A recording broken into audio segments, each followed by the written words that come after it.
Mantan Ketua KPK Abraham Samad buka-bukaan soal pembicaraan dengan Presiden RI Prabowo Subianto. Abraham Samad mengatakan bahwa dalam pertemuan tersebut, Prabowo Subianto sengaja ingin mengetahui kritik dan saran untuk pemerintahannya. Beberapa topik yang dibicarakan dalam pertemuan tersebut yakni terkait dengan Board of Peace atau BOP, pemberantasan korupsi, penegakan hukum, reformasi Polri, serta pembenahan tata kelola sumber daya alam atau SDA.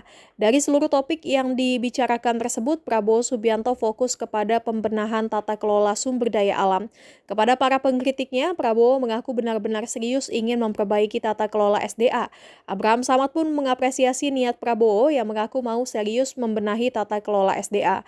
Abraham Samad mengapresiasi pembentukan Satuan Tugas Penertiban Kawasan Hutan alias Satgas PKH yang dibentuk era Prabowo Subianto. Satgas PKH yang merupakan cita-cita Abraham Samad sejak menjadi Ketua KPK. Ada yang penting dalam pertemuan itu ketika Pak Susno membicarakan tentang reformasi kepolisian ya. Akhirnya forum itu kelihatannya sepakat semua ya. Sepakat teman-teman yang diundang bahwa reformasi kepolisian itu harus terus berjalan. Dan reformasi kepolisian itu baru nyata ketika ada pergantian pucuk pimpinan Kapolri.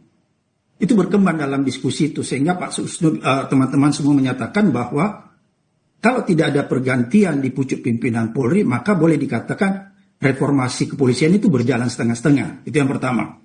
Kemudian yang kedua, Pak Prabowo juga di dalam diskusi itu menyampaikan bahwa tidak ada yang mustahil kalau suatu ketika pemerintah mengambil kesimpulan bahwa Polri itu di bawah sebuah kementerian. Itu yang disampaikan eksplisit oleh Pak Prabowo bahwa tidak ada yang mustahil, dia bilang, kalau suatu ketika pemerintah menganggap bahwa ternyata kepolisian itu lebih tepat di bawah sebuah kementerian, maka itu akan dilakukan.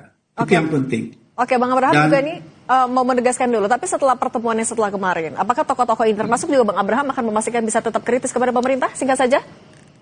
Tetap, karena gini ya, saya ingin sampaikan bahwa kemarin di akhir pertemuan itu, Pak Prabowo menyatakan diskusinya kan belum selesai, maka akan dilanjutkan kemudian diskusi di Hambalan dengan membuka forum yang lebih lebar, lebih melibatkan lagi banyak tokoh. Karena ada beberapa hal yang belum terselesaikan kemarin di dalam diskusi itu. Oke, sehingga dan butuh kita akan terus memberi kritik ya? yang konstruktif ya.